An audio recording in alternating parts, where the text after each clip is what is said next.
오늘 1년 만에 강단에서 여러분을 이렇게 배울 수 있게 되었습니다.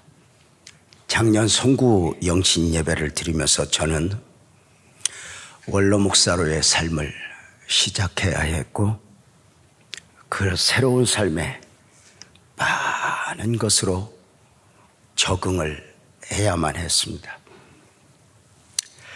정말 오래간만이죠. 한 분 한 분 손잡도 잡아보고 싶고 안아도 보고 싶고 지난 1년 전화하고 싶고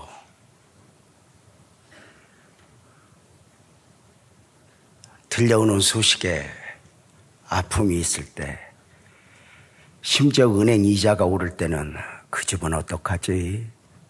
아내와 함께 식탁 앞에서 말없이 나누며 많이 울었네요. 그리고 오늘 이제 1년 만에 뵙고 인사를 해야 되잖아요. 일부 예배 나오면 담임 목사가 꼭 그렇게 인사하더라고요. 지난 한 주간 어떠셨나요? 오늘은 어떠신가요? 앞으로는 어떤가요? 그래서 오늘은 내가 이걸 한번 해봐야 되겠다. 그랬더니 지가 다 하고 가는 거야.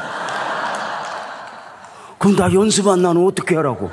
나도 이거 내가 한번 해보려고 그랬거든? 미리 말할 걸 그거 하지 말라고.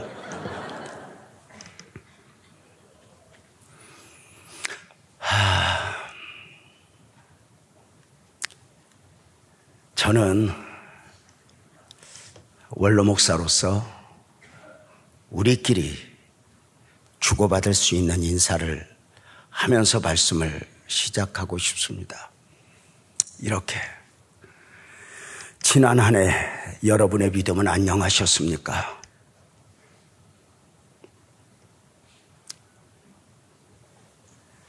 새해를 맞이해야 하는 지금 여러분의 믿음은 안녕하고 있습니까? 혼돈의 시대죠. 지구촌의 전쟁들,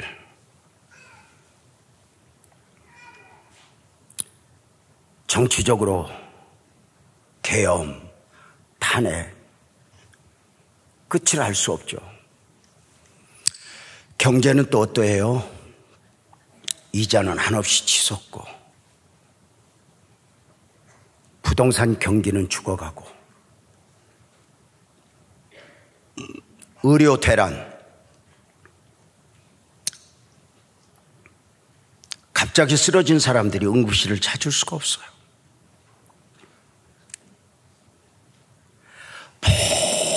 모든 것 그렇게 똑똑한 사람들이 많은데 동성애 문제, 또 지난 주일에 들려온 충격이죠. 무한공항 참사, 어떻게 표현할 수 있겠어요? 혼돈의 시대. 코로나 걸렸다, 암에 걸렸다. 이 혼돈의 시대에 몸도 안녕해야 하고 가정도 안녕해야 하고 사업장도 안녕해야 하지만 우리의 믿음이 안녕해야 하는 이유는 너무도 분명하지 않겠습니까? 왜냐하면 우리는 믿음으로 사는 사람들이기 때문입니다. 놀랍게도 성경은 이 땅을 살아가는 모든 사람들에게 믿음을 요구하지 않습니다. 로마서 1장 17절 보십시오. 오직 의인은 믿음으로 말미암아 살리라. 오직 의인. 당신이 죄와 사망에서 자유했다면, 당신이 복음을 알았다면, 당신이 하나님의 백성이 되었다면, 당신이 천국 시민권을 가졌다고 믿는다면, 물론 더 잘 살고 싶고 자식 잘 키우고 싶고 건강하고 싶은 소망 다 있지만 믿자라, 나는 믿음의 사람이야. 믿음으로 살아야 돼. 어떤 경우에도 믿음을 놓아서는 안 돼. 이 스스로의 다짐이 있는가? 믿음으로 산다는 것은 임마누엘, 하나님과 함께, 하나님과 동행하며, 하나님과 교제하며, 하나님이 아니 계신 것처럼 사는 것이 아니라 그저 우리가 병들었을 때, 문제가 있을 때 하나님 나 좀 도와주세요 호소하는 정도가 아니라, 그것이 광야이든 사막이든 함께 하시는 하나님을 믿고 하나님과 더불어 살아내는 삶, 이것이 믿음으로의 삶이죠. 하나님은 창조자예요. 우리는 피조자예요. 하나님은 전능자예요. 우리는 연약해요. 하나님은 영이시오. 우리는 육을 입고 살아요. 하나님은 영원해요. 우리는 유한해요. 그런데 그 하나님과 우리와의 관계가 무엇으로 형성된 것입니까? 무엇으로 하나님은 나의 하나님이 되고 나의 아버지가 되고, 무엇으로 나는 하나님의 백성이 되고 하나님의 자녀가 되는 것입니까? 하나님은 거룩하신데 우리는 죄인인데, 빛과 어둠이 공존할 수 없는 것처럼 하나님과 우리가 함께 할 수 없는데 어떻게 하나님은 나의 하나님이 되고 나는 하나님의 백성이 되고 하나님은 나의 아버지가 되고 나는 하나님의 자녀가 될 수 있는 것인가? 이 관계가 무엇으로 형성되는 것입니까? 하나님은 언제나 언약으로 당신의 백성과 관계를 형성합니다. 그래서 성경 속으로 들어가 보면 아담과 맺은 언약, 노아와 맺은 언약, 아브라함과 맺은 언약, 모세와 맺은 언약, 다윗과 맺은 언약, 그 한 사람 한 사람 언약 안에서 내가 너희 하나님이야, 너희는 내 백성이야, 관계를 형성하십니다. 하나님이 언약 안에서 관계를 형성해 주셨다면 우리는 믿음 안에서 믿음으로 그 관계 안으로 들어가는 것입니다. 내가 하나님과 관계를 맺는 것이 아닙니다.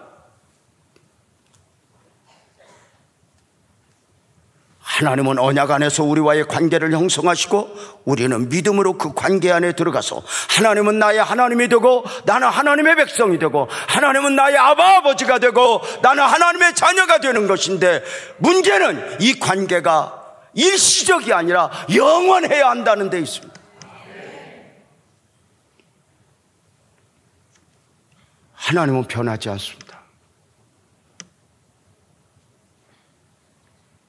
하나님은 우리를 떠나지도 않습니다. 문제는 우리의 믿음입니다.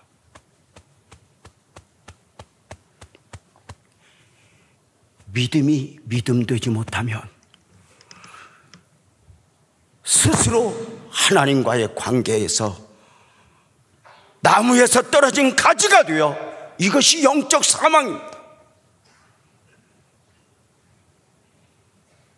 믿음은 수단과 방법이 아니라 절대가치입니다. 잘 살기 위해 믿음으로 살고 부자가 되기 위하여, 자식을 잘 키우기 위하여 믿음으로 사는 게 아닙니다. 만약에 여러분이 우리의 믿음이 수단과 방법이라면 아직 복음의 깊이를 모르는 것입니다. 사복음서 제자들에게 있어 예수님은 수단과 방법이었습니다. 배와 그물로 출세하고 싶었던 저들은 그 자리에서 실패하다 실패 현장에서 예수님을 만나고 자신의 목표를 그냥 둔 채 예수님을 수단과 방법 삼아서 출세하고 성공하기를 원했습니다.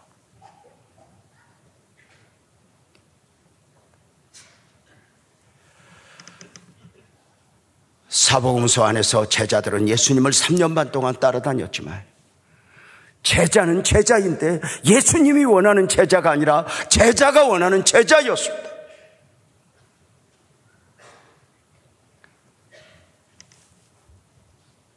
결국 저들은 자신의 뜻대로 되지 않자 부활하신 예수님을 등에 두고 과거로 고기 잡으러 갔습니다. 우리에게 그러하셨던 것처럼 그 제자들을 향하여 주님은 또 찾아나셨죠. 또 끌어안으셨죠. 그리고 보혜사 성령이 오시면 하셨던 그대로 제자들을 마가 요한의 다락방에 앉혀놓고 그것을 소망하며 승천하셨고, 제자들은 마가 요한의 다락방에서 성령의 임재를 경험하면서 영적 혁명이 일어났다. 주인이 바뀌는 거죠.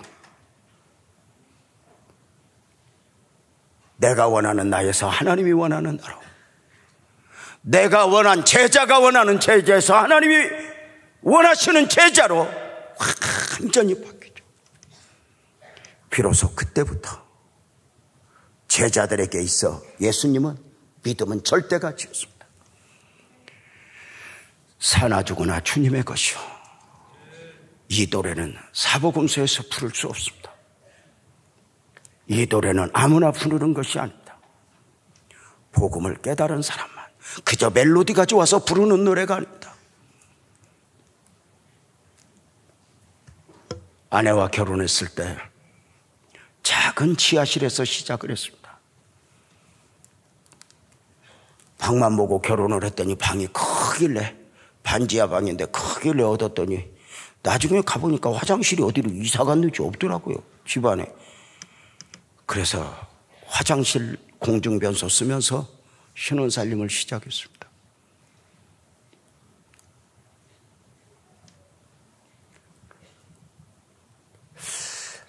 장롱을 좀 앞쪽으로 당겨놓고 그 뒤를 서재 삼아 작은 예배상 놓고 말씀을 묵상하고, 아내는 장롱 저쪽에서 나는 저쪽에서 있는데 우리 아내가 늘 부르는 노래가 주와 함께라면 가난해도 좋아 병들어도 좋아 늘 흥얼거리는데, 언젠가부터 노래 좀 바꿔달라고 그랬어. 근데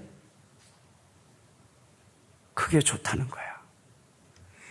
현실이 너무 아파서 부르는 노래가 아니라, 그 지하실에 살면서 우리 아내와 저는 단 한 번도 초라하다고 느껴본 적이 없어요.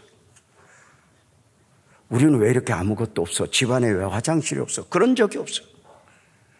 복음이 주는 축복, 그 소망을 품고 부끄러워하죠.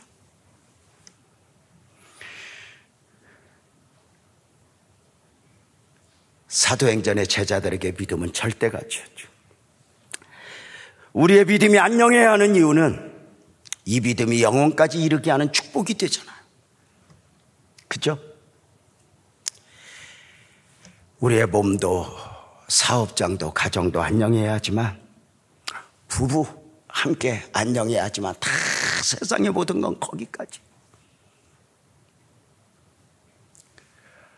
언젠가 주님 앞에 서는 날 오직 믿음만 가지고 갈 수 있잖아요. 믿음 외에 의미가 없죠. 그래서 어린아이들이 부르는 노래가 있잖아요. 돈으로도 못 가요 하나님 나라, 마음 착해도 못 가요 하나님 나라, 뚱뚱해도 못 가요 하나님 나라, 거듭나면 가는 나라 하나님 나라, 믿음으로 가는 나라 하나님의 나라. 살아보면요, 깜짝 놀라는 게, 건강한 줄 알았는데 건강한 것이 아닐 수 있잖아요. 그죠? 세상에 나는 건강해 이럴 수 없잖아요. 상가 두렵고 떨림이죠. 우리의 믿음도 그래요. 그래서 믿음의 우월성처럼 위험한 게 없잖아요. 하나님의 은혜는 물과 같이 끊임없이 낮은 곳으로 흘러요. 늘 내려놓죠. 근데 우월성을 가지면 화려하기는 한데 은혜는 없어요. 그죠? 나도 믿음인 줄 알았는데 믿음이 아닌 거죠. 그래서 마태복음 7장 22절 23절은 분명하게 말하죠. 일단의 부들이 주님 앞에 서서 자신의 이력을 드러놓죠. 내가 주의 이름으로 귀신을 쫓아냈고 선지자 노릇했고 주의 이름으로 권능을 행했고 주의 이름으로 목사했고 주의 이름으로 장로했고. 근데 주님은 단호하죠. 불법을 행하는 자들아 내게서 떠나가라. 놀라는 게 뭐죠? 믿음이 믿음 아닐 수 있다는 거죠. 우리가 예수를 잘 믿어야 되는 이유가 뭐예요? 그래야 자식이 잘 되고 그래야 부자가 되니까? 아니요. 딱 하나예요. 주님 앞에 서야 되니까. 마태복음 7장의 1단의 부들이 주님 앞에 섰을 때 저들이 거짓말한 것일까? 아니요. 저들은 이 땅에서 누군가 자신을 소개하면 그런 방식으로 소개했어요. 내가 목사요, 내가 장로요, 내가 선교사요. 그러면 우리는 박수를 쳤어요. 대단하다고. 주님 앞에서 그게 통할 줄 알았지만 아니었어. 주님은 사람처럼 보이는 것만 보는 것이 아니라 중심을 보시는 하나님이기 때문이죠. 믿음을 지키는 것은 처절한 영적 싸움이에요. 그냥 되는 것이 아니죠. 때로는 목숨을 걸어야 돼요. 다니엘이가 사자굴 앞에서 안 들어가려고 애쓴 것이 아니라 믿음을 지켜요. 사드락과 메삭과 아벳느고가 풀무에 안 들어가려고 애쓴 것이 아니라 믿음을 지켜요. 복음을 깨달은 사람은 선택의 여지가 없어요.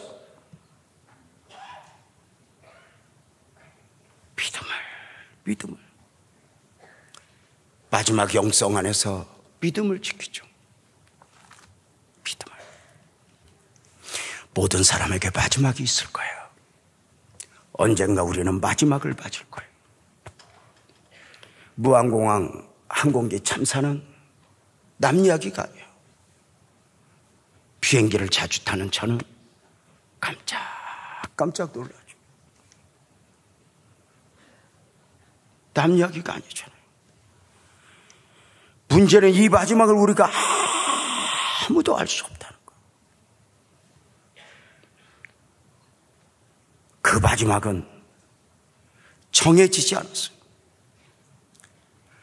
그런데 그 마지막을 바울은 늘 담고 살았어요. 그래서 디모데후서 4장 6절에 보면은 그는 그렇게 고백해요.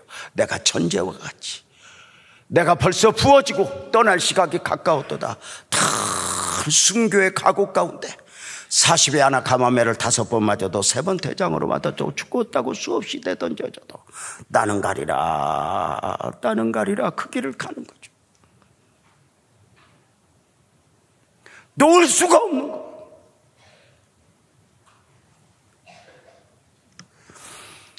믿음을 지켜내기 위하여 바울은 또 하나의 고백을 하니 나는 선한 싸움을 싸웠다고 이야기를 해요. 바울이 싸웠던 선한 싸움은 무엇일까? 복음을 품었던 바울의 고백을 보면 그 갈등 속에서 내 안에 선도 있고 악도 있고 원하는 바도 있고 원하지 않는 바도 다 있는 그 속에서 바울이 싸웠던 싸움은 자신을 이겨내고자 하는 자신과의 싸움이었다는 사실을 알게 돼요. 다른 사람을 이겨먹기 위하여 다른 사람 앞에서 내 의의를 주장하기 위한 삶을 산 게 아니에요. 끊임없이 되려는. 잘 아시는 대로 우리가 믿음으로 사는 것은 믿음으로 사는 것이 아니잖아요. 믿음 아닌 것이 내 안에 있는데 그 믿음 아닌 것을 이겨내고 믿음으로 사는 거죠. 우리가 사명을 감당할 때도 나는 사명자야, 감당하고 싶어, 아니 그만두고 싶고 포기하고 싶은 거 이거 이겨내는 거죠. 지난주에 태국 다녀왔어요. 태국 선교사 수련회에 참석했어요. 273명이 모였어요. 저녁 7시에 찬양하기 시작하면 밤 10시 반까지 함께 울고 함께 끌어안고 하나님의 은혜를 구했어요. 선교사님들 90%가 다 갈등 속에 있어요. 저들이 오늘까지 그 사명을 감당할 수 있었던 이유는 누구보다 능력이 많아서가 아니에요. 주기철 목사님 아들 주광조 장로가 우리 교회 와서 간증했던 바가 있어요. 우리 아버지는 영웅이 아닙니다. 일본군 순사의 채찍 앞에 사시나무 떨들 떨었습니다. 그런데 울면서 그 길을 갔습니다.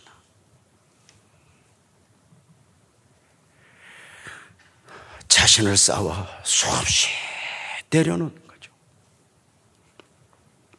지난 1년간 원로 목사로의 삶을 살았어요. 어쩌면 담임 목사의 직임을 내려놓은 것도 특별한 하나님의 은혜요. 어쩌면 그 은혜 안에서 살았던 저에게 주신 또 하나의 선물이 아니었나 이런 생각을 해요. 누구처럼 나이가 차서 은퇴를 계획하고 더 이랬던 것이 아니라 여기 서서 어느 날 철야 기도해야 하는데 강단에서 하나님이 주신 감동 앞에 여기 앉아서 엎드려 10분 딱 기도하고 내린 결정이 담임 목사 직임을 내려놓는 거였어요. 저는 이것이 하나님이 주신 감동이었다고는 생각하지 않아요. 그러나 감동이든 아니든 느낌 앞에서 조용히 내려놓고 순종할 수 있었던 것이 얼마나 돌이켜보면 감사인지. 이 땅에서는 크고 대단한 것, 이것이 대단하지만 어쩌면 하늘나라에서는 너는 얼마나 많이 내려놓았니? 이것을 말씀하신 것 같아요. 그냥 내려놓아지지 않잖아요. 저는 담임 목사 직임을 내려놓으면 알긴 알았지만 내려놓는 것보다 훨씬 더 힘든 것은 원로 목사로서의 자리를 지키는 것이었어요. 수없이 내려놓아야 했어요. 궁금한 것도 참고 서운한 것도 참고 다 참고 또 참고 또 참고 저절로 되지 않아요. 그래서 바울이 무엇라 고백했는가? 고린도전서 15장 31절에 보니 나는 날마다 죽노라 내 몸을 쳐 복종케 하면 그랬단 말이에요. 왜? 거절하고 싶고 그만하고 싶고. 뭐 바울이 무슨 초인입니까? 40에 하나 감한매를 5번 맞고 3번 대장으로 맞고 죽었다고 수없이 내던져지고 강도의 위험, 파도의 위험, 수많은 위험만들 맞아. 우리는 생각할 때 하나님의 일을 하면 아무 일이 없게, 아니요, 그대로 광야예요. 하나님이 아니면 안 되게 그 길을 가는. 그만두고 싶을 때 나를 쳐 복종시키는 거예요. 나의 원대로 마옵시고 나의 원대로 마옵시고 나의 원대로 마옵시고. 이게 참 이게 쉽지 않아. 이제 설교할 기회가 이렇게 줄어들면서 이렇게 글을 하나씩 써요. 글을 쓰다가 이런 글을 쓴 적이 있어요. 하나님과의 관계는 믿음으로 지키고 우정의 관계는 신뢰로 지키고 자식과의 관계는 용서와 사랑으로 지키고. 그죠? 배우자와의 관계는 내려놓음으로 지킨다.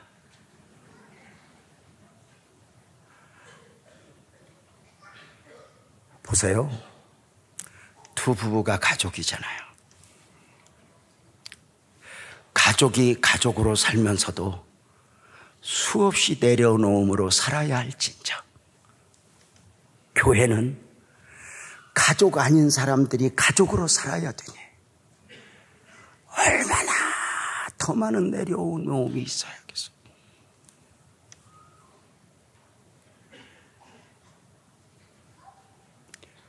정말 배우자와의 관계가 쉽지 않잖아요. 그래서 글을 쓰면서 또 하나 쓴 게 있어요. 자식 사랑은 본능, 부모 사랑은 의무, 배우자 사랑은 의지. 또 참고 또 참고. 그래서 사랑은 오래 참고 이렇게 말해요. 진정한 사랑은 차마 인내함으로 맺어지는 열매죠. 사랑하는 여러분, 놀랍게도 바울은 하늘을 바라는 영성으로 하늘을 품고 늘 그렇게 내려놓으며 삶을 살아요. 언젠가 우리 성도들과 설교하면서 그랬어요. 땅에서는 믿음으로 살다가 우리 상급은 천국에 가서 받자. 그렇게요. 우리가 이 땅에서 믿음으로 살고 이 땅의 열매를 추구하면 세상과 다를 바가 뭐가 있어요? 언젠가 하나님이 저에게 주셨던 말씀이 있어요. 재명아, 하늘나라 오면 내가 제일 먼저 네 눈물부터 닦아줄게.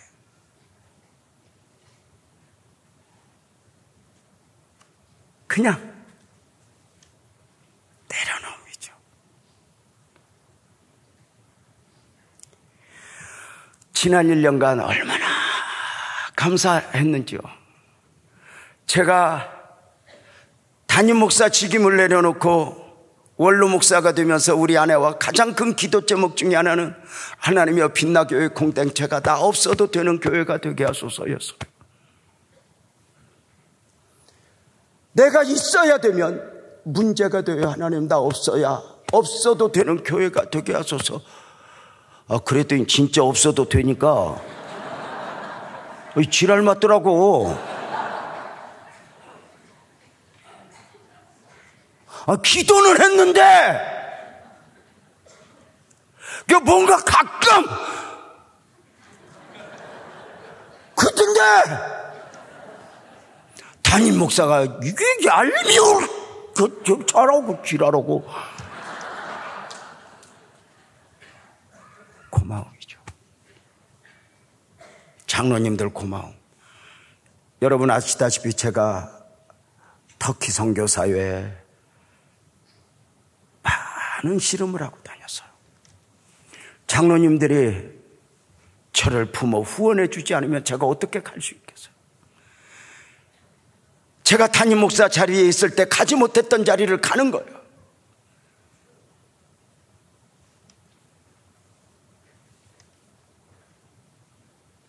때로는 가서 쓰러질 것 같아요. 이러다 죽을 것 같다. 이번에도 태국 산족 전도 집회를 갔다가 아니 선교사들이 올라가면 기온이 떨어질 거예요 하고 가야 되는데 갈 때는 반팔 입고 가도록 도와두고 올라갔더니 15도 17도야. 찬바람에 팍 떠들다가 감기 걸렸다고 하니까 뭐 약 드릴까요? 이런 소리도 안 해. 그냥 걸렸네. 근데 그 선교사님들의 눈물을 봐요. 탈북자 섬기는 선교사님들, 산족 섬기는 선교사님들, 목사님 우리 파송교회가 끊어졌어요. 끈 떨어진 연 같아요. 어떻게 하면 좋아요? 우리 하늘을 보자. 바울 사도가 이렇게 눈물로 살릴 수 있었던 이유는 딱 하나예요. 디모데후서 4장 8절에 보면 이제 의의 면류관이 예비되었으므로 하늘의 상급을 꿈꾼 하늘의 상급. 하늘의 상급. 그리고 이 상급을 우리와 함께 받자는 거. 우리 언제 마지막을 맞을 거 아니에요? 아시는 대로 지난 주간에 제가 태국에서 막 오려고 그 공항에 대기하고 있는데 메시지가 왔어요. 새벽 1시에 한국 시간으로 고은 목사님, 안산제일교회 고은 목사님이 0시 10분에 하늘나라 가셨다고.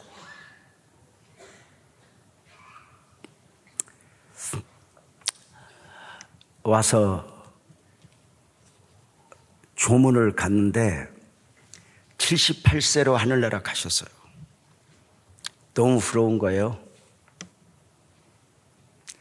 뭐 나이가 아니라 갈 준비를 충분히 하신 가운데 가실 수 있었던 그 목사님의 그 모습이 너무 부러운 거예요. 뭐 누가 국화꽃이 있고 장례 이런 것이 부러운 게 아니에요. 나도 저럴 수 있을까? 그래서 조문을 다녀오면서 기도해요. 주님, 나도 저렇게 마지막을 받게 해주세요. 마지막을 받게 해주세요. 근데 아직 준비가 되지 않은 저는 이것이 욕심이라는 생각이 드는 거예요.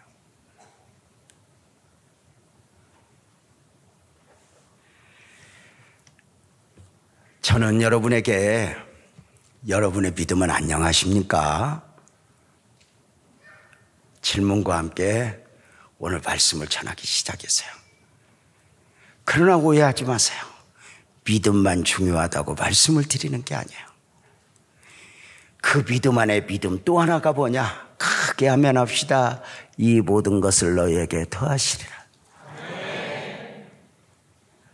어쩌면 믿음 놓고 씨름을 하면 내가 어떻게 할 수 없는 것들과 씨름하고 있는 거 아닐까? 내 주여 뜻대로 행하시옵소서는 포기가 아니라 기대. 여러분, 담임 목사님이 지난 한 해 어떠셨습니까? 또 내년은 어떨 것 같습니다. 그 내가 했어야 됐단 말이야. 그 연습 내가 많이 했단 말이야. 근데 그것까지 지가 다 하고 가면 난 미리 좀 자기가 한다고 하든지. 아담 에덴 동산 이후 인류는 한 번도 평안했던 적이 없습니다.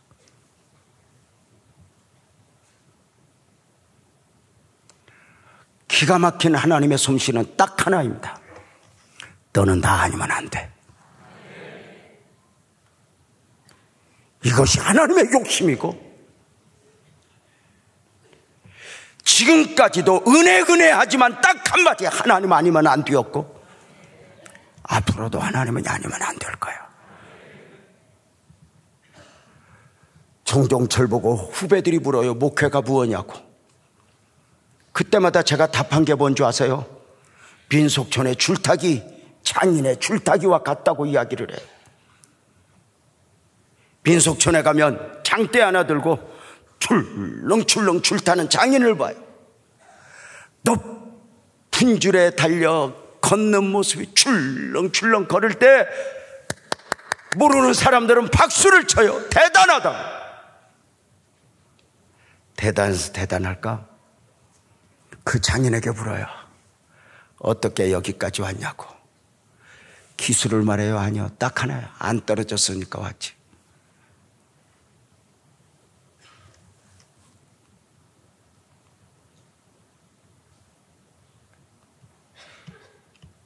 앞으로도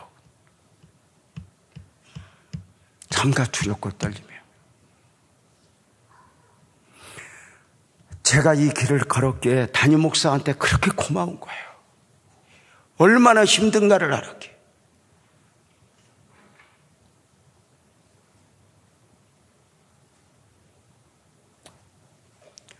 쉬워요. 우리 아내도 많은 거 내려놓잖아요. 지난달인가 담임 목사 부부하고 우리 부부하고 함께 식사를 했어요.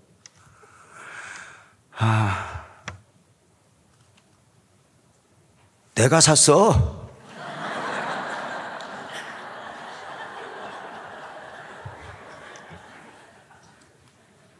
참.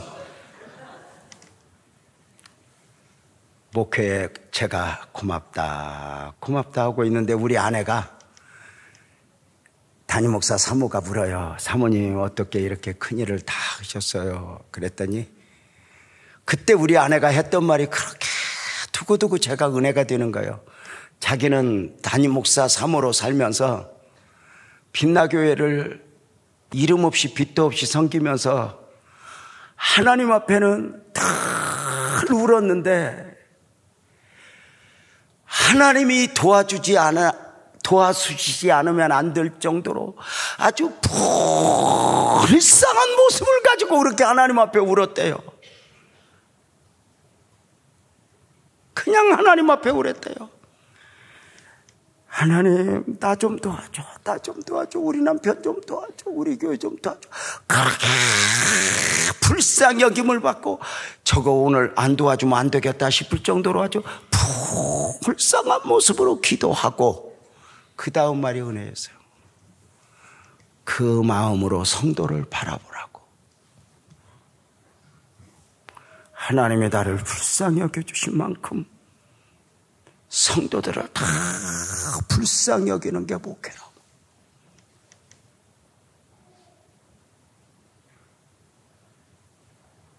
오늘 또 믿음으로 살려고 몸부림치는 우리를 보고 우리에게 하나님은 너 그래 믿음만이면 돼 그러실까? 아니, 이 모든 것을 너희에게 더하시리라.